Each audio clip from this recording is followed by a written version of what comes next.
Assalamualaikum warahmatullahi wabarakatuh. Kenalkan, nama saya Tri Nugroho Darmawan, NIM D1011159192. Pada kesempatan kali ini, saya ingin mempresentasikan seminar outline saya yang berjudul Analisa Daya Dukung Tanah Subgrade Konstruksi Jalan, Studi Kasus Pembangunan Jalan Nangapino Hilir Kalteng 1 berdasarkan nilai CBR lapangan dari uji DCP.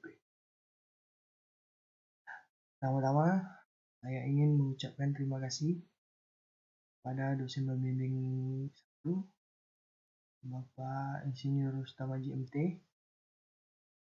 dan juga pada dosen pembimbing 2, Bu Pipi Baktiar STMT, pada dosen penguji 1, Bapak Insinyur Eka Priyadi MT, dan juga kepada dosen penguji 2, Bapak Insinyur Aprianto MSc. Baiklah, saya akan masuk ke materi seminar outline saya.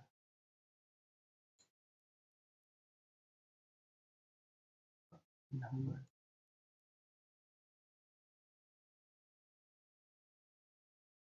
belakang. Jalan merupakan prasarana transportasi yang paling banyak digunakan oleh masyarakat Indonesia untuk melakukan mobilitas keseharian, sehingga volume kendaraan yang melewati suatu ruas jalan mempengaruhi kapasitas dan kemampuan dukungnya. Kekuatan dan keawetan konstruksi perkerasan jalan sangat ditentukan oleh sifat-sifat daya dukung tanah dasar. Firman 1999. Konstruksi perkerasan lentur jalan terdiri dari lapisan yang diletakkan di atas tanah yang telah dipadatkan. Lapisan-lapisan tersebut berfungsi untuk menerima beban lalu lintas dan menyebarkan ke lapisan di bawahnya.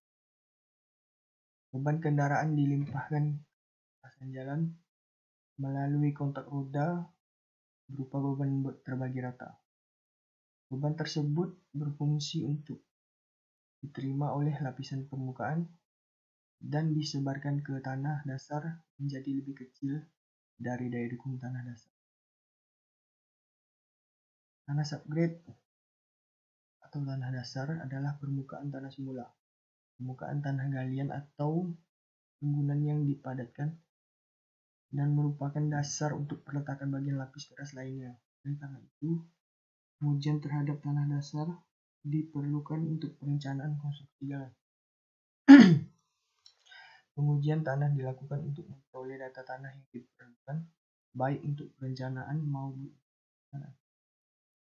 Untuk mengetahui daya dukung tanah, metode yang dapat dilakukan sangat bervariasi.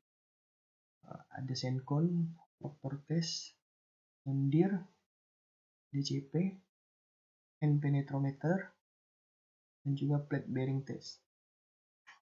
Metode pengujian yang dilakukan seperti sondir, DCP, dan plate bearing test merupakan metode uji yang umum digunakan karena memiliki keuntungan yang sama, yaitu ekonomis dan pengoperasiannya yang mudah.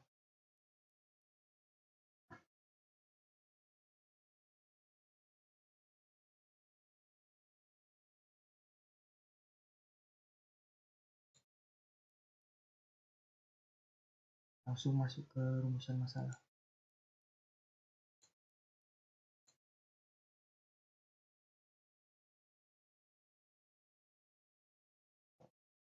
Rumusan masalah pada skripsi saya dibagi menjadi 2, yaitu bagaimana nilai CBR lapangan yang didapat berdasarkan data uji DCP pada proyek pembangunan ruas jalan Nangapino Hilir Kalteng 1. Dan apakah nilai CBR yang dihasilkan memenuhi standar untuk konstruksi jalan. Tujuan dari penelitian ini adalah untuk mempelajari dan menganalisa nilai CBR lapangan dari data uji DCP. Yang kedua, mengetahui cara mengoperasikan alat dynamic penetrometer atau DCP. Yang ketiga, untuk mengetahui nilai korelasi dari DCP CBR.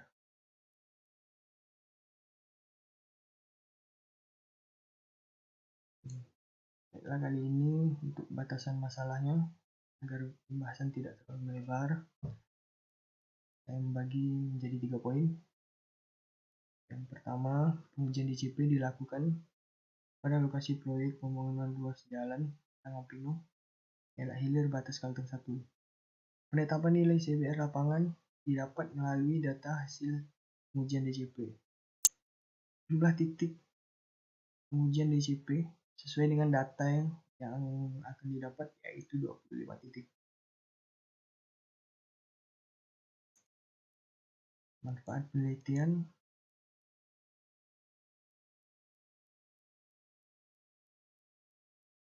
Yang pertama, saya berharap manfaat penelitian ini dapat mengembangkan ilmu pengetahuan dan teknologi, khususnya di bidang geoteknik. Kedua, memberikan kontribusi ilmu pengetahuan dalam bidang geoteknik. 3, memperoleh pengetahuan mengenai efektivitas pengujian DCP untuk perencanaan atau pemeliharaan di jalan. Yang keempat, hasil penelitian ini diharapkan mampu memberi sumbang saran kepada pembaca dalam melaksanakan DCP. Yang kelima, dapat mengetahui seberapa nilai daya dukung tanah pada lokasi proyek dengan pengujian DCP. Yang keenam, dapat menjadi referensi dalam melaksanakan pengujian DCP. Baiklah, masuk ke tinjauan pustaka. Tinjauan umum. Tanah merupakan material yang terdiri dari himpunan butiran mineral-mineral, bahan organik, dan endapan-endapan yang relatif lepas yang terletak di atas batuan dasar. Ardiatmo 2001. Di antara ruang partikel-partikel terdapat zat cair dan gas yang mengisi ruang kosong tersebut. Ukuran partikel tanah dapat bervariasi dan sifat fisik tanah kebanyakan bergantung dari faktor ukuran, bentuk, serta kandungan kimia dari partikel tersebut. Tanah dasar adalah berupa tanah asli atau tanah galian ataupun berupa tanah timbunan yang merupakan permukaan dasar untuk perletakan bagian-bagian perkerasan jalan.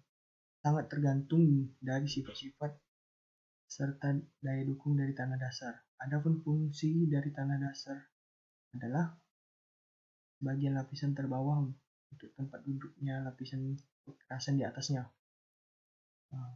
Menerima beban akibat berat perkerasan di atasnya, ditambah beban akibat muatan kendaraan yang umumnya yang menyangkut persoalan tanah dasar adalah perubahan bentuk tetap dari macam tanah tertentu akibat beban lalu lintas.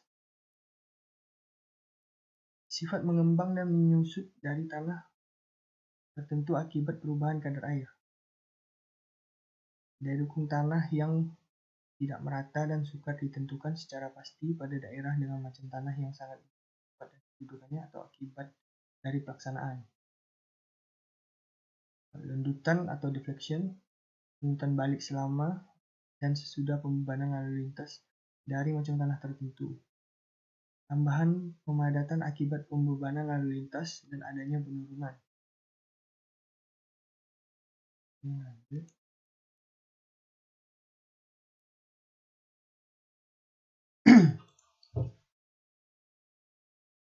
Sistem klasifikasi tanah adalah suatu sistem pengaturan beberapa jenis tanah yang berbeda-beda, tetapi mempunyai sifat yang serupa ke dalam kelompok-kelompok dan subkelompok berdasarkan pemakaiannya.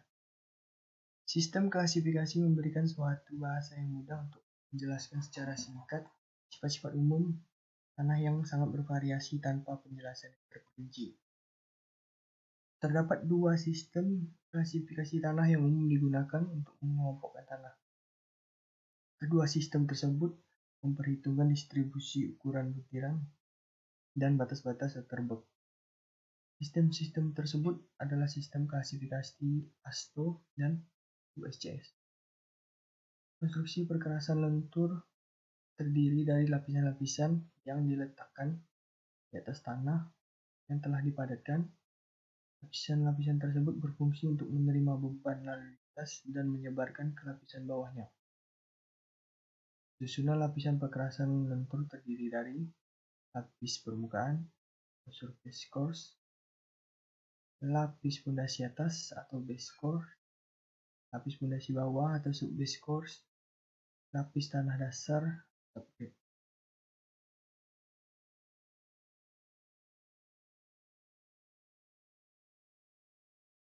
Daya dukung tanah ditetapkan berdasarkan grafik korelasi dengan CBR.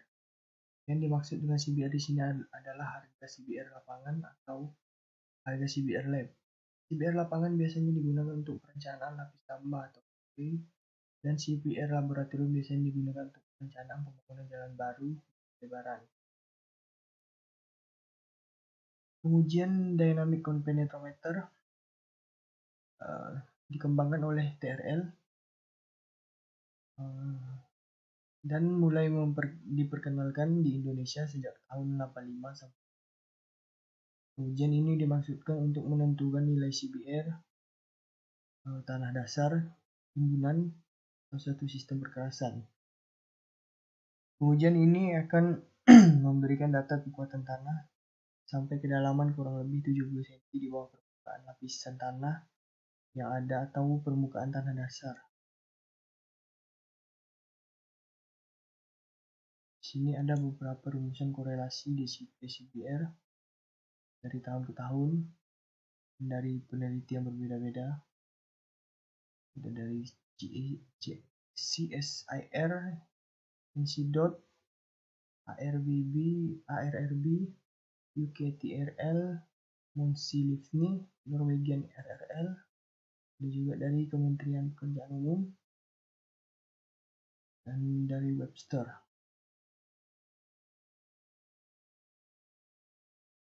Oke, masuk ke metode penelitian. Lokasi penelitian pada studi kasus kali ini berada pada proyek pembangunan Jalan Nangapino, Wilayah Hilir, atas Kalteng. Dan titik data pengujian DCP yang terdiri dari 25 titik, itu dari STA 1150 sampai STA 12+50. Metode pengumpulan data ada dari studi literatur, dari pedoman-pedoman, data sekunder, video dan dokumentasi di internet.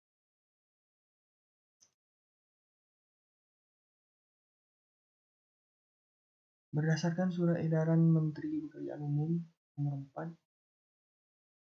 4 SEM 2010 tentang pedoman cara uji CBR dengan DCP.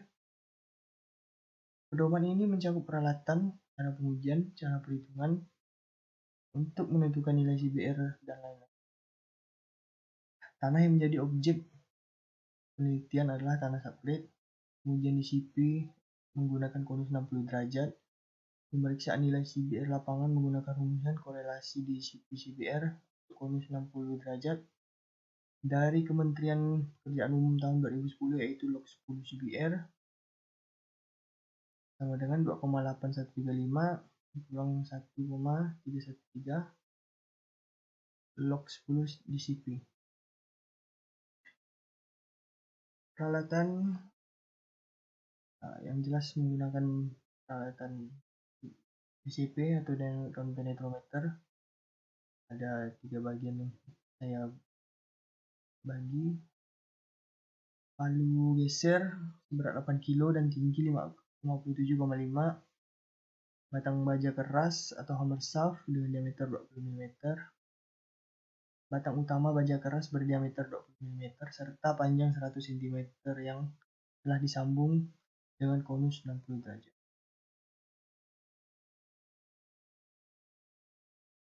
Cara pengujian DCP yang pertama adalah menyambung seluruh bagian peralatan. Yang kedua, pegang alat yang sudah terpasang pada posisi tegak di atas dasar yang rata dan stabil. Kemudian catat pembacaan 0 sebagai pembacaan awal pada mistar pengukur kedalaman. Lalu mencatat jumlah tumbukan. Oke, lanjut cara menghitung CBR. Ini adalah cara dari pedoman Kementerian Pekerjaan Umum. Ada 9 poin. Pertama, periksa hasil pengujian lapangan dapat pada formulir pengujian disiplin dan hitung akumulasi jumlah tumbukan dan akumulasi penetrasi setelah dikurangi pemecaan awal pada mistar DCP. Gunakan formulir hubungan kumulatif tumbukan, kumulatif penetrasi, terdiri dari sumbu tegak dan sumbu datar. Pada bagian tegak menunjukkan kedalaman penetrasi dan arah horizontal yang menunjukkan jumlah tumbukan. Plotkan hasil pengujian lapangan pada salib sumbu di grafik. Tarik garis yang mewakili titik-titik koordinat tertentu yang menunjukkan lapisan yang relatif beragam. Hitung kedalaman lapisan yang mewakili titik-titik tersebut, yaitu selisih antara permotongan garis-garis yang dibuat dalam 1 mm. Untuk kecepatan penetrasi rata-rata mm per pukulan. Untuk lapisan yang relatif seragam. Nilai DCP diperoleh dari selisih penetrasi dibagi dengan selisih tumbukan. Gunakan gambar grafik atau hitungan formula hubungan nilai DCP CBR dengan cara menarik nilai kecepatan penetrasi pada sumbu horizontal ke atas sehingga memotong garis tebal untuk sudut konus 60 derajat atau garis putus-putus untuk sudut konus 30 derajat. Tarik garis dari titik potong tersebut ke arah kiri sehingga nilai CBR dapat diketahui. Oke, ini adalah diagram alir penelitian. Ada tugas akhir kali ini.